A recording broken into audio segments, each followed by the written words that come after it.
Hello and welcome back to another breaking news update. My name is Jimmy Boyd and you are watching Boyd News. I want to thank you so much for tuning in today.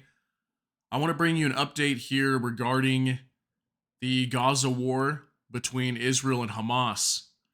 All right, so there's been a temporary pause here in the fighting for about like a month now. There has been some battles going on inside of Rafah, but nothing too crazy.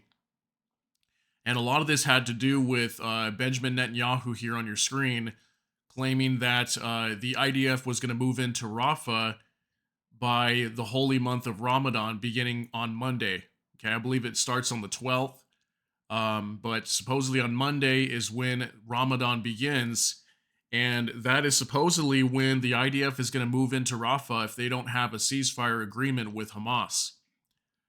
So we've got information coming out right now that that Benjamin Netanyahu said they're going to be going in.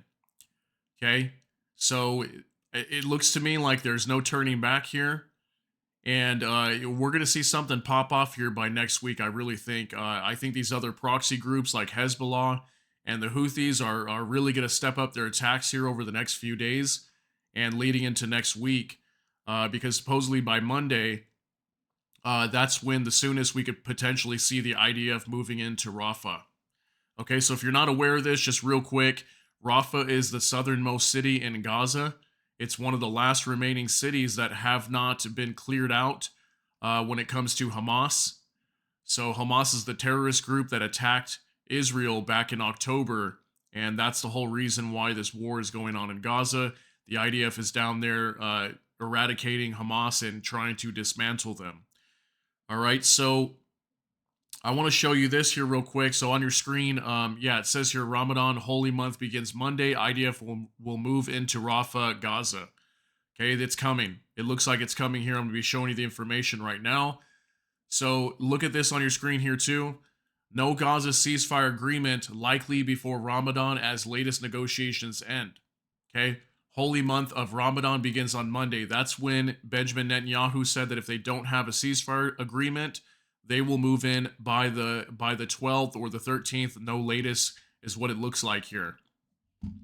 So they've been trying to negotiate, and Hamas is just making a lot of demands that Israel is not willing to commit to, and Israel wants their hostages released, and Hamas is not willing to do so.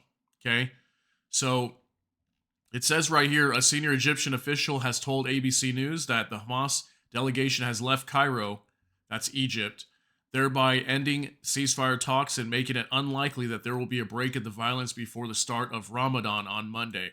So as you can see here, doesn't look like there's going to be a ceasefire agreement. They're supposed to start negotiating by next week, but I think it's going to be too late by then. If they haven't been able to come up with a negotiation by now or an agreement, I just don't see it happening by next week. There may be a delay as possible, but it looks to me like Israel's going to be going in here. Okay, so let me show you this here too. So this is on the Jerusalem Post. It says Netanyahu, Israel will push on with Gaza war on Hamas, including Rafah. So he said this many times that no one's going to stop him. Like it doesn't matter what anybody says, doesn't matter what a court says. If the International Court of Justice comes out and says, hey, you need a ceasefire, like they're not willing to agree to anything. They want to do what they want to do, and that means go after Hamas and eliminate them. So it says you're addressing a graduation ceremony at a training school for Israeli army officers. Netanyahu also said Israel must push back against a calculated attempt to blame it for Hamas crimes.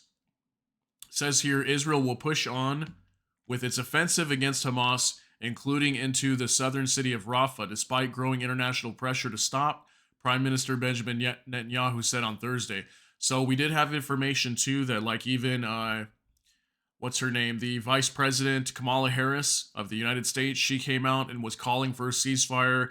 Biden's been calling for a ceasefire, but it doesn't look like it's going to happen here according to this. Netanyahu has vowed to destroy Hamas after its terrorists attacked southern Israel on October 7th, killing 1,200 people and abducting 253. More than 30,000 people have been killed in Gaza during Israel's subsequent offensive, Hamas health authorities estimate. prompting worldwide criticism and condemnation. There is international pressure and it's growing, but particularly when the international pressure rises, we close the ranks. We need to stand together against the attempts to stop the war. So he does not want to prevent this war. Okay, he wants it to happen.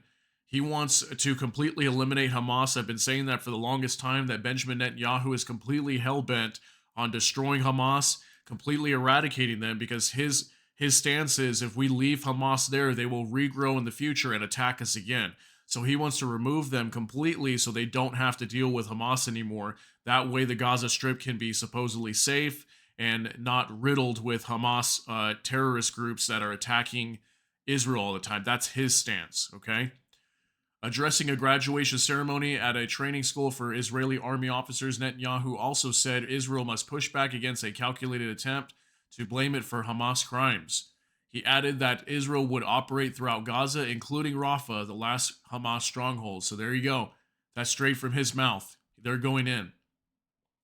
Whoever tells us not to act in Rafah is telling us to lose the war. That will not happen, Netanyahu said. So he's saying that will not happen, meaning they will not stand down. They will not cease fire. They will move into Rafah here very soon. And when they go into Rafah, it's going to be a bloody mess. Let me tell you that. It's going to be very nasty down there. And I'm sure there's still a lot of innocent civilians that are there that have not left.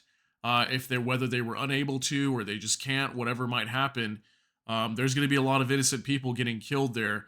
I know that many of them have been evacuated to the north of Gaza, but I've also heard as well that many of these kids are malnourished. There's just not enough food, not enough water. Many kids are dying from starvation and the inability to get clean drinking water. So many of the people in Rafah may choose to stay there because that's where a lot of the aid is at too. And supposedly, I don't know if Egypt is going to be opening their borders and letting people in. We'll have to see. But it looks here like the IDF is going to be moving in.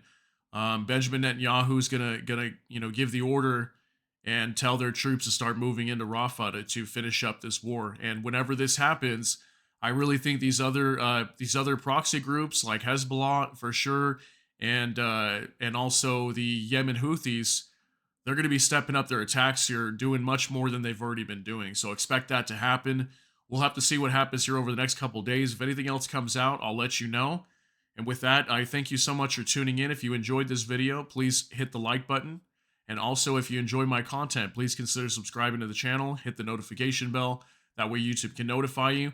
And with that, I hope you all have a great day. Everybody take care and God bless. We'll see you in the next one.